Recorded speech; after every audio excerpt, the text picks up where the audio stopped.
Hello everyone. நம்ம descriptive current அஃபேர்ஸில் daily ஒரு question பார்த்துட்டு இருக்கோம். ஆல்ரெடி 30 கொஸ்டின்ஸ் வந்து முடிஞ்சிருக்கு. ஸோ 31st கொஷின் நம்ம பார்க்க போகிறோம். இதில் என்ன இருக்குது அப்படின்னு பார்த்தோம்னா, what changes has the union government recently introduced in the domain of center-state relations?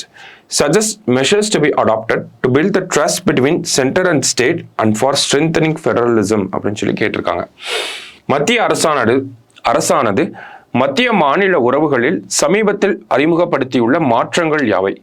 மத்திய மற்றும் மாநில அரசுகளுக்கு இடையே நம்பிக்கையை வளர்ப்பதற்கும் கூட்டாட்சியை வலுப்படுத்துவதற்கும் மேற்கொள்ளப்பட வேண்டிய நடவடிக்கையை பரிந்துரைக்க அப்படின்னு சொல்லி கொஸ்டின் 2 பார்ட்ஸாக இருக்கு. ஓகேவா? என்ன மாதிரியான சேஞ்சஸை கொண்டு வந்திருக்காங்க, என்ன மாதிரியான மெஷர்ஸை நம்ம சொன்னோம்னா அதுக்கேற்ற மாதிரி ஃபெடரலிசம் அப்படிங்கிறது ஸ்ட்ரென்தன் ஆகும். ஸோ சஜஸ்ட் யுவர் மெஷர்ஸ்ன்னு சொல்லி நம்ம கிட்ட சில மெஷர்ஸை வந்து கேட்டிருக்காங்க.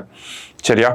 ஸோ இந்த கொஸ்டினை எப்படி அட்ரஸ் பண்ணலாம் அப்படின்னா, சென்ட்ரல் ஸ்டேட் ரிலேஷன்ஸில் எங்கே சொல்லப்பட்டிருக்கு, பார்ட் 11 அண்ட் பார்ட் 12 வந்து சொல்லப்பட்டிருக்கு அப்படிங்கிறது பேசிக்காக ஒரு இன்ட்ரடக்ஷன் கொடுத்துட்டு என்ன மாதிரியான சேஞ்சஸ் பண்ணியிருக்காங்க அப்படிங்கிறத நம்ம அட்ரஸ் பண்ணணும். சரியா? ஸோ நமக்கு தெரிஞ்ச சேஞ்சஸ் இங்கே சொன்னாலே போதும். என்ன சொல்லியிருக்காங்க? ஜிஎஸ்டி காம்பன்சேஷன் அப்படிங்கிறத எக்ஸ்டெண்ட் பண்ணியிருக்காங்க. ஓகேவா? ஸோ ஜிஎஸ்டி ஆக்ட் வந்து ஒரு 5 இயர்ஸ்க்கு தான் இந்த ஜிஎஸ்டி காம்பன்சேஷன் இருக்கும் அப்படிங்கிறத சொல்லியிருந்தாங்க. இப்போ பார்த்தோம்னா 2026 வரைக்கும் அந்த ஜிஎஸ்டி காம்பன்சேஷன் செஸ் அப்படிங்கிறத இன்க்ரீஸ் பண்ணியிருக்காங்க. சரியா? அப்போ 2026 வரைக்கும் கொண்டு வந்திருக்கனால இது சென்ட்ரல் ஸ்டேட் ரிலேஷனில் ஒரு இம்பாக்டை ஏற்படுத்தும். அதனால அந்த ஒரு சேஞ்சை பண்ணியிருக்காங்க அப்படிங்கிறத நம்ம சொல்ல முடியும். அடுத்ததா சேஞ்சஸ் இன் ஃபினான்ஷியல் ரிலேஷன்ஸ் அப்படிங்கிறது என்ன மாதிரியான ஃபினான்ஷியல் ரிலேஷன்ஸ் பார்த்தோம்னா, 15th ஃபினான்ஸ் கமிஷன் இருக்கு. அவங்களோட ரெக்கமெண்டேஷன்ஸை to the point central government வந்து இம்ப்ளிமெண்ட் பண்ணியிருக்காங்க. 16th ஃபினான்ஸ் கமிஷன் அப்பாயிண்ட் பண்ணியிருக்காங்க. அப்போ இந்த மாதிரியான விஷயங்கள் 16th ஃபினான்ஸ் கமிஷனுக்கு சொல்லப்பட்ட அந்த அப்ஜெக்டிவ்ஸ் அப்படிங்கிறது குறிப்பாக பார்த்தோம்னா 16th ஃபினான்ஸ் கமிஷனோட அப்ஜெக்டிவ்ஸ்ல ரெகுலரா ஃபினான்ஸ் கமிஷன் ஒரு செட் ஆஃப் அப்ஜெக்டிவ்ஸ் அப்படிங்கிறது இருக்கும். இந்த டைம் பார்த்தோம்னா டிசாஸ்டர் மேனேஜ்மெண்ட் ஃபண்ட் அப்படிங்கறத எப்படி யூஸ் பண்ண போறோம், அதற்கு ஸ்டேட் கவர்மெண்ட் என்ன பண்ணணும், சென்ட்ரல் கவர்மெண்ட் ஏதாவது கான்ட்ரிபியூஷன் பண்ணணுமா, அதை பத்தியுமே ஸ்டடி பண்ண சொல்லியிருக்காங்க 16th ஃபினான்ஸ் கமிஷன். அப்ப இந்த மாதிரியான விஷயங்களையும் நம்ம இந்த ஃபினான்ஷியல் ரிலேஷன்ஸ் அப்படிங்கிற டாபிக்ல கொடுக்க முடியும். சரியா? அடுத்ததா பார்த்தோம்னா ஸ்ட்ரென்தனிங் நித்தி ஆயோக் அப்படின்னு சொல்லி கொடுத்துருக்காங்க. அதாவது strengthening role of NITI Aayog அப்படின்றத பார்த்தோம்னா நமக்கு இந்த இடத்துல நித்தி ஆயோக் என்ன பண்றாங்க, கோஆபரேட்டிவ் அண்ட் காம்படிட்டிவ் ஃபெடரலிசம் அப்படிங்கறத ப்ரமோட் பண்றாங்க. காம்படிட்டிவ் ஃபெடரலிசம் அப்படின்னா ஒவ்வொரு ஸ்டேட்டுக்கும் இருக்கக்கூடிய காம்படிஷனை பில்ட் பண்றது. ஓகேங்களா? லைக் ரேங்கிங்ஸை ரிலீஸ் பண்ற மூலமா நித்தி ஆயோகோட SDG report, multi dimensional poverty report, இந்த மாதிரியான ரிப்போர்ட்ஸ் எல்லாம் காம்படிட்டிவ் ஃபெடரலிசம் அப்படிங்கறத ப்ரமோட் பண்ணுது. கோஆபரேட்டிவ் ஃபெடரலிசம் அப்படின்னு பாக்குறப்ப சென்ட்ரலுக்கும் ஸ்டேட்டுக்கும் இருக்கக்கூடிய கோஆபரேஷனை பில்ட் பண்றாங்க. எக்ஸாம்பிளுக்கு பார்த்தோம்னா ஸ்டேட் கவர்மெண்ட்ஸோட ஒர்க் ஷாப்ஸை கண்டக்ட் பண்றாங்க. எதுக்காக அப்படின்னு பார்த்தோம்னா எஸ்டிஜி கோல்ஸ் அச்சீவ் பண்றதுக்கு ஒர்க் ஷாப்ஸ் கண்டக்ட் பண்றது, இந்த மாதிரியான விஷயங்களை இந்த கோட் பண்ணி நம்ம காட்டலாம். சரியா? அடுத்ததா பார்த்தோம்னா national education policy. National education policy அப்படிங்கிறது ஒரு நேஷனல் லெவல் ஃப்ரேம் ஒர்க்கை நமக்கு கொண்டு வருது. ஒரு யூனிஃபார்மிட்டி அப்படிங்கிறத கொண்டு வர ட்ரை பண்ணுது இந்த national education policy. 3 language formula, Nipun Bharat, இந்த மாதிரி நிறைய விஷயங்களை உள்ள சொல்லியிருக்காங்க. ஒரு டிகிரியை எப்படி முடிக்க முடியும், காலேஜில் இருந்து தான் டிகிரியை பண்ணணுமா, இந்த மாதிரியான விஷயங்கள் எல்லாமே சென்ட்ரல் அண்ட் ஸ்டேட் கவர்மெண்ட்ல இருக்கக்கூடிய யூனிவர்சிட்டிஸ் எல்லாத்தையுமே கவர் பண்ணி தான் வருது. ஓகேவா? அப்ப இது ஒரு சேஞ்சாகவும் நம்ம சொல்ல முடியும். சரியா? அடுத்ததா பார்த்தோம்னா டிசாஸ்டர் ரெஸ்பான்ஸ் ஃபண்ட்ஸ். இந்த டிசாஸ்டர் ரெஸ்பான்ஸ் ஃபண்ட்ல பார்த்தோம்னா நமக்கு லோக்கல் டிசாஸ்டர்ஸை மேனேஜ் பண்றதுக்கு, லோக்கல் டிசாஸ்டருக்கு அந்த டிசாஸ்டர் ஃபண்ட்ல இருந்து நிதியை எடுக்கிறதுக்கு நிறைய ஃபிளெக்சிபிலிட்டி அப்படிங்கிறத ஸ்டேட் கவர்மெண்ட்டுக்கு கொடுத்துருக்காங்க நம்ம சென்ட்ரல் கவர்மெண்ட். அடுத்தது கிரேட்டர் சென்ட்ரலைசேஷன் ஆஃப் பவர்ஸ். இந்த இடத்துல என்ன சொல்றோம்னா நமக்கு COVID-19 லாக்டவுன் அப்ப இந்த சென்ட்ரலைசேஷன் அப்படிங்கறத நம்மளால ஃபீல் பண்ண முடிஞ்சிருக்கும். Epidemic diseases act 1897 and essential commodities act கீழே 1955 இந்த மாதிரி நிறைய விஷயங்களை வந்து சென்ட்ரல் கவர்மெண்ட் சென்ட்ரலைஸ் பண்ண ஆரம்பிச்சாங்க. லைக் வேக்சின்ஸை ப்ரொக்யூர் பண்றது. ஓகேவா? வேக்சின்ஸை ப்ரொக்யூர் பண்றது ஸ்டேட் கவர்மெண்ட்ஸ் நாங்களே ப்ரொக்யூர் பண்றோம் அப்படிங்கறத கேட்டிருந்தாலுமே இனிஷியலி சென்ட்ரல் கவர்மெண்ட் தான் ப்ரொக்யூர் பண்ணி ஸ்டேட் கவர்மெண்ட்ஸ்க்கு பிரிச்சு கொடுத்துருந்தாங்க. ஓகேவா? ஸோ இந்த மாதிரியான விஷயங்கள் எல்லாமே சேஞ்சஸ் இன் யூஸ்வலாக பார்த்தோம்னா நமக்கு ட்ரக்ஸ் எல்லாமே அந்தந்த ஸ்டேட் கவர்மெண்ட்ஸ் அவங்களோட மெடிக்கல் சப்ளைஸ்க்கு என்ன ஷார்ட்டேஜ் இருக்கோ அதை பேஸ் பண்ணி அவங்களே ப்ரொக்யூர் பண்ணிக்குவாங்க. ஆனால் சென்ட்ரல் லெவலில் வேக்சின்ஸ் அப்படிங்கிறத அந்த கொரோனா டைமில் கொண்டு வந்திருந்தாங்க. சரியா? அப்போ இதுவுமே ஒரு சில சேஞ்சஸ் அப்படின்னு நம்மளால சொல்ல முடியும். ஓகேவா? அடுத்தது ரிவர் வாட்டர் டிஸ்பியூட்ஸ். அதுக்கு என்ன பண்ணாங்க அப்படின்னு பார்த்தோம்னா ஒரு பில்லை வந்து கொண்டு வந்திருப்பாங்க, அமெண்ட்மெண்ட் பில் கொண்டு வந்திருப்பாங்க. அந்த அமெண்ட்மெண்ட் பில் என்ன எஸ்டாப்ளிஷ் பண்ண நினைச்சிருக்கோம் அப்படின்னு பார்த்தோம்னா ஒரு டிஸ்பியூட் ரெசல்யூஷன் கமிட்டி அப்படிங்கிறத கொண்டு வந்து சீக்கிரமா இந்த ரிவர் வாட்டர் டிஸ்பியூட்ஸை வந்து முடிச்சு வைக்கிறதுக்காக இந்த ஒரு அமெண்ட்மெண்ட் பில் அப்படிங்கிறத கொண்டு வந்திருப்பாங்க. சரியா? ஸோ இதெல்லாம் வந்து ஒரு சில சேஞ்சஸாக நம்ம சொல்கிறோம். என்ன மாதிரியான சேஞ்சஸ் இருக்குது சென்ட்ரல் ஸ்டேட் ரிலேஷன்ஷிப்பில் அப்படிங்கிறத நம்ம சொல்கிறோம். இப்போ நம்மக்கிட்ட என்ன கேட்டிருந்தாங்க அப்படின்னா, suggest your measures to strengthen the federalism அப்படின்னு சொல்கிறாங்க. Suggest your measures to build the central state relationship அப்படிங்கிறத கேட்டிருக்காங்க. அப்போ நமக்கு சென்ட்ரல் ஸ்டேட் ரிலேஷன்ஷிப் அப்படின்னு பார்த்தோம்னாலே ஒரு சில விஷயங்கள் காமனாக நமக்கு தெரியும். லைக் இன்டர்ஸ்டேட் கவுன்சிலை ஸ்ட்ரென்தன் பண்ணணும், அந்த கவுன்சிலை ரெகுலராக நடத்தணும், அந்த கவுன்சில் எடுக்கக்கூடிய முடிவுகளை நல்லா இம்ப்ளிமெண்ட் பண்ணணும், ஸ்டேட் கவர்மெண்ட்டை நேஷனல் லெவல் பாலிசி பில்டிங்கில் வந்து இன்வால்வ் பண்ணணும், கவர்னரோட ரோலை வந்து டிஃபைன் பண்ணணும். இந்த மாதிரியான விஷயங்கள்லாம் நமக்கு காமனாக தெரிஞ்ச விஷயங்கள். இந்த மெஷர்ஸை நமக்கு சொன்னாலே போதும். அதை தான் இங்கே லிஸ்ட் அவுட் பண்ணியிருக்கோம். சரியா? அப்போ ஃபர்ஸ்ட் என்ன சொல்லியிருக்கோம்னா, ரீவிட்டலைஸ் த இன்டர்ஸ்டேட் கவுன்சில். இப்போ இன்டர்ஸ்டேட் கவுன்சில் மீட்டிங் அப்படிங்கிறது அவ்வளோவா நடக்கிறது இல்லை. அப்போ அந்த இன்டர்ஸ்டேட் கவுன்சில் மீட்டிங் அப்படிங்கிறத ரெகுலரைஸ் பண்ணணும் அப்படிங்கிறத சொல்கிறோம். அடுத்ததா ஃபாலோ அப் ஆக்ஷன்ஸ். அந்த மீட்டிங்கில் என்ன முடிவுகள் எடுக்கப்படுதோ அந்த முடிவுகளை ஃபாலோ பண்ணி இம்ப்ளிமெண்ட் பண்ணணும் அப்படிங்கிறது. சரியா? அடுத்தது ஜிஎஸ்டி ரிவ்யூ.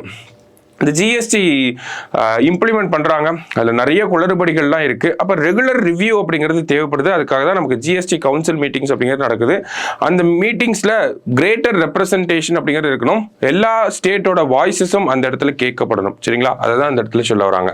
அடுத்ததா டைம்லி ரிலீசஸ். இந்த இடத்துல டைம்லி ரிலீஸ் அப்படின்னு சொல்லி எதை சொல்ல வராங்க அப்படின்னு பார்த்தோன்னா, சென்ட்ரல் கவர்மெண்ட் மாநிலங்களுக்குன்னு வரக்கூடிய நிதியை வந்து சரியான நேரத்தில் கரெக்டாக பகிர்ந்தளித்து கொடுக்கணும். சரிங்களா? ஸோ இந்த ஃபண்ட் வந்து டிலே ஆகிட்டே இருந்துச்சுன்னா அது மத்திய மாநில உறவுகளில் ஒரு சில விரிசல்களை ஏற்படுத்திட்டே தான் இருக்கும். அடுத்ததாக பார்த்தோம்னா, ஸ்ட்ரென்தன் கோஆபரேட்டிவ் ஃபெடரலிசம். ஓகேவா? ஸோ இந்த இடத்துல கோஆபரேட்டிவ் ஃபெடரலிசம் ஸ்ட்ரென்தன் பண்ணணும். நம்ம என்ன சொல்கிறோம்னா, நேஷனல் லெவலில் நிறைய பாலிசிஸ் வந்து கொண்டு வராங்க. ஓகேவா? அது எல்லாமே வந்து ரொம்ப சென்ட்ரலைஸ்டாக இருக்குது. ஓகேவா? அப்போ ஸ்டேட் கவர்மெண்ட்ஸோட ரெப்ரசன்டேஷன் நேஷனல் லெவல் பாலிசி மேக்கிங்கில் இருக்கணும் அப்படிங்கிறதா இந்த இடத்துல சொல்கிறோம். பிகாஸ் அப்போ தான் ஒவ்வொரு ஸ்டேட்ஸ்க்கும் தேவை மாதிரியும் அந்த பாலிசிஸை நம்ம அலைன் பண்ணி ஒரு பெர்ஃபெக்ட் பாலிசியை நம்மளால கொண்டு வர முடியும். சரியா? ஸோ அடுத்ததாக பார்த்தோம்னா, ரெஸ்பெக்ட் ஃபார் அட்டானமி. ஸ்டேட் கவர்மெண்ட்டோட அட்டானமியை வந்து இந்த இடத்துல நம்ம ப்ரொடெக்ட் பண்ணணும். எக்ஸாம்பிளுக்கு ஸ்டேட் லிஸ்ட்டில் வந்து அவ்வளவு சீக்கிரமாக அந்த சொல்லப்பட்ட அந்த 5 கண்டிஷனை தவிர, ஓகேங்களா, ஒரு பிரசிடென்ட் ரோல், ஒரு நேஷனல் எமர்ஜென்சி, இல்லை ஒரு இன்டர்நேஷனல் லெஜிஸ்லேஷனை வந்து இம்ப்ளிமெண்ட் பண்ணணும். அப்படி இல்லைன்னா பார்த்தோம்னா ராஜ்யசபா ரெசல்யூஷன் பாஸ் பண்ணால், இல்லாட்டி ஒன் ஆர் 2 ஸ்டேட்ஸ் வந்து ஜாயிண்ட் ரெக்வெஸ்ட் கொடுத்தாங்க அப்படின்னா நமக்கு அந்த ஸ்டேட் லிஸ்ட்ல சென்ட்ரல் கவர்மெண்ட் இன்வால்வ் ஆகலாம். அதை தாண்டி நமக்கு over encroachment of parliament in state list அப்படிங்கிறது இருக்கக்கூடாது அப்படிங்கிறத சொல்றாங்க. அதுதான் ரெஸ்பெக்ட் ஃபார் ஸ்டேட் அட்டானமி. அடுத்ததாக பார்த்தோம்னா, reform the role of governors. ஓகேவா? ஸோ கவர்னர்ஸோட ரோல் அப்படிங்கிறது ரொம்ப ஒரு சர்ச்சைக்குரிய ரோலாகவே இருக்கு. எக்ஸாம்பிளுக்கு தமிழ்நாடே சொல்லலாம். ஓகேவா? ஏன்னா கவர்னர்ஸ் ஆல்வேஸ் எப்படி நம்ம அவங்கள பார்க்குறோம்னா, ஏஜென்ட் ஆஃப் சென்டராக தான் நம்ம பார்க்குறோம், சென்ட்ரல் கவர்மெண்ட்டோட ரெப்ரசன்டேட்டிவாக தான் நம்ம பார்க்குறோம். அப்போ அவங்க பொலிட்டிக்கலி இன்டர்ஃபியர் ஆகிறது அப்படிங்கிறது கம்மியாகணும். அதுதான் மினிமம் பொலிட்டிக்கல் இன்டர்ஃபரன்ஸ் அப்படின்னு சொல்லி நம்ம கொடுத்துருப்போம். சரியா? அடுத்தது இம்பார்ஷியாலிட்டி அஷ்யூரன்ஸ் அப்படின்னு சொல்லி கொடுத்துருக்காங்க. ஓகேவா? ஸோ கவர்னர்ஸ் அப்படிங்கிறவங்க சென்ட்ரல் கவர்மெண்ட்டை மட்டுமே அவங்க சொல்ற விஷயங்களை மட்டுமே ஃபோக்கஸ் பண்ணாம ஸ்டேட் கவர்மெண்ட் ஸ்பெசிஃபிக்காக இருக்கணும் அப்படிங்கிறத இந்த இடத்துல மீன் பண்றாங்க. சரியா? அடுத்தது empower local self governance. So devolution of funding அப்படிங்கிறத நம்ம கான்ஸ்டிடியூஷன்லேயே சொல்ல வரணும் அப்படிங்கிறத இங்கே கொடுத்துருப்பாங்க. சரியா? அது அப்போதான் அவங்களால அந்த லோக்கல் கவர்னன்ஸ் அப்படிங்கிறத அதிகமாக கொண்டு வர முடியும். அடுத்தது டெவல்யூஷன் ஆஃப் பவர்ஸ். அதுலேயுமே அதான் சொல்லியிருப்போம். ஓகேவா? உங்களுக்கு நிறைய பவர்ஸ் கொடுக்கணும், ஃபண்டிங் அப்படிங்கிறது இருக்கணும் அப்படிங்கிறத சொல்லியிருப்பாங்க. சரியா? ஸோ இந்த இடத்துல சஜஷன்ஸில் வேற என்ன கொடுக்கலாம் அப்படின்னா, கமிட்டியோட ரெக்கமெண்டேஷனை கொடுக்கலாம். ஓகேவா? மோஸ்ட்லி நம்மளை ஒரு விஷயத்தை சஜஸ்ட் பண்ண சொல்றாங்க அப்படின்னா கண்டிப்பாக அதுக்கு ஏதாவது கமிட்டிஸ் இருக்கும். அந்த கமிட்டியோட ரெக்கமெண்டேஷன்ஸை நம்ம சஜஷன்ஸாக கொடுத்தாலே போதும். சரிங்களா? நம்மளா புதுசாக யோசிச்சு நிறைய விஷயங்களை சொல்லணும்னு அவசியம் இல்லை. நமக்கு இப்போ சென்ட்ரல் ஸ்டேட் ரிலேஷன்னா சென்ட்ரல் ஸ்டேட் கமிஷன்ஸ் இருக்கும். அந்த கமிஷன்ஸில் இருக்கக்கூடிய ரெக்கமெண்டேஷன்ஸ் இந்த இடத்துல லிஸ்ட் அவுட் பண்ணாலே போதும், நம்மளோட மெஷர்ஸ் அப்படின்னு சொல்லி. சரியா? அந்த மாதிரி தான் இங்க சர்க்காரியா கமிஷன் 1983 அப்படிங்கறத கொடுத்திருக்கோம். ஓகேவா? சோ ஆல் இந்தியா சர்வீசஸ் அப்படிங்கறத இன்னும் ஸ்ட்ரென்தன் பண்ணணும் அப்படிங்கிற ஒரு ரெக்கமெண்டேஷன் சொல்லலாம். அடுத்ததா பார்த்தோம்னா, கன்கரண்ட் லிஸ்ட் அப்படிங்கிறது சென்ட்ரல் கவர்மெண்ட் சட்டத்தை இயற்றலாம், அது பிரச்சனை கிடையாது. ஆனா சென்ட்ரல் கவர்மெண்ட் எந்த ஒரு சுச்சுவேஷன்ல ஏற்றணும் அப்படின்னா இந்தியா ஃபுல்லா இந்த ஒரு நடைமுறை தேவைப்படுதுப்பா அப்படிங்கிற அந்த ஒரு சுச்சுவேஷன்ல மட்டும்தான் கன்கரண்ட் லிஸ்ட்ல சென்ட்ரல் கவர்மெண்ட் லெஜிஸ்லேஷனை கொண்டு வரணும். மற்றபடி அந்தந்த ஸ்டேட் கவர்மெண்ட் கையிலே அந்த கன்கரண்ட் லிஸ்ட் அப்படிங்கிறத விட்டுறணும். எல்லாத்துக்குமே கன்கரண்ட் லிஸ்ட்ல இருக்கிறதுக்கு பார்லிமெண்ட் தான் சட்டம் கொண்டு வரணுங்கிற அவசியம் கிடையாது. ஈவன் தோ பார்லிமெண்டோட ஆக்ட் தான் அந்த இடத்துல பவர்ஃபுல் அப்படின்னாலுமே ஒரு யூனிஃபார்மிட்டி இந்தியா ஃபுல்லா இது ஒரே மாதிரியான விஷயம் இருக்கணும் அப்படிங்கிற பட்சத்தில் மட்டும் கொண்டு வரலாம். எல்லா டைமுமே கன்கரண்ட் லிஸ்ட்ல சென்ட்ரல் கவர்மெண்ட் லெஜிஸ்லேட் பண்ணுங்கிற அவசியம் கிடையாது அப்படிங்கிறத சொல்றாங்க. அடுத்தது பூஞ்ச் கமிட்டி என்ன சொல்லியிருப்பாங்க அப்படின்னா அவங்க தான் இந்த லோக்கல் பாடிஸ்க்கு டெவல்யூஷன் ஆஃப் பவர்ஸ் அப்படிங்கிறத கான்ஸ்டிடியூஷனல் அமெண்ட்மெண்டா கொண்டு வந்திருக்கணும் அப்படிங்கிறத சொல்லியிருப்பாங்க. இன்னொரு முக்கியமான விஷயம் பூஞ்ச் கமிட்டி சொன்னது என்ன அப்படின்னு பார்த்தோம்னா இது நிறைய பேர் மிஸ் பண்ணிடுவாங்க ஆக்சுவலி. ஓகேவா? ஸோ 5-year tenure அப்படிங்கிறது கவர்னர்ஸ்க்கு கொடுக்கணும். அதே மாதிரி கவர்னர்ஸை இம்பீச் பண்றதுக்கான ப்ரொசீஜரை கொண்டு வரணும்னு சொல்லியிருப்பாங்க. எப்படி நம்ம பிரசிடென்ட்டை பார்லிமெண்ட்ல இம்பீச் பண்றோமோ அதே மாதிரி கவர்னர்ஸை ஸ்டேட் லெஜிஸ்லேச்சர்ல இம்பீச் பண்ணலாம் அப்படிங்கிறதுக்கான ஒரு ப்ரொவிஷனை ஆட் பண்ணணுங்கிறத சொல்லியிருப்பார். ஓகேவா? Impeachment of governors by state legislature. ஓகேவா? ஸோ இந்த ஒரு ரெக்கமெண்டேஷன் நம்மளால கொடுக்க முடியும். சரியா? அடுத்ததா பார்த்தோம்னா ஸோ NCRWC இந்த கமிட்டி பார்த்தோம்னா 2000ல வந்திருக்கும். ஸோ இந்த கமிட்டி என்ன சொல்லியிருப்பாங்க அப்படின்னு பார்த்தோம்னா ஆர்டிகல் 307க்கு கீழே interstate trade and commerce commission அப்படிங்கிறது இருக்கும். ஓகேவா? ஸோ இந்த கமிஷனை ஒரு லெஜிஸ்லேட்டிவ் பாடியா நம்ம எஸ்டாப்ளிஷ் பண்ணணும் அப்படிங்கிறத சொல்லியிருப்பாங்க. அதே மாதிரி எமர்ஜென்சி அண்ட் டிசாஸ்டர் மேனேஜ்மெண்ட் இது ரெண்டுமே கன்கரண்ட் லிஸ்ட்ல கொண்டு வரணும் அப்படிங்கிறத சொல்லியிருப்பாங்க. ஸோ இது எல்லாமே கமிஷன்ஸோட ரெக்கமெண்டேஷன்ஸ். அதை தான் நம்ம சொல்லியிருக்கோம். உங்களுக்கு கொஸ்டின்ல என்ன கேட்டிருக்காங்க அப்படின்னா suggest measure to be adopted to build the trust between center and state and build federalism அப்படிங்கிற கேட்டிருக்காங்க. ஸோ அப்போ மத்திய மாநில அரசுகளுக்கு மத்தியில் இருக்கக்கூடிய அந்த உறவை மேம்படுத்தணும் அப்படின்னா ஒரு சில மெஷர்ஸை கொடுக்க சொல்லியிருக்காங்க. அந்த மெஷர்ஸை நம்ம தனியாக யோசிச்சு எழுதாம இந்த ரெக்கமெண்டேஷன்ஸை சொல்ல மெஷர்ஸையே நிறைய எடுத்து கோட் பண்ணி காட்டினோம்னா அது ரொம்ப ஆத்தென்டிக்காகவும் இருக்கும். சரியா? ஸோ இந்த ஒரு விஷயத்தை அப்படியே ஃபாலோ பண்ணிக்கோங்க. ஸோ இந்த கொஸ்டினை PDF அட்டாச் ஆயிருக்கும், எடுத்து பார்த்துக்கோங்க. நம்ம நாளைக்கு 2 கொஸ்டின்ல மீட் பண்ணலாம். தேங்க்யூ.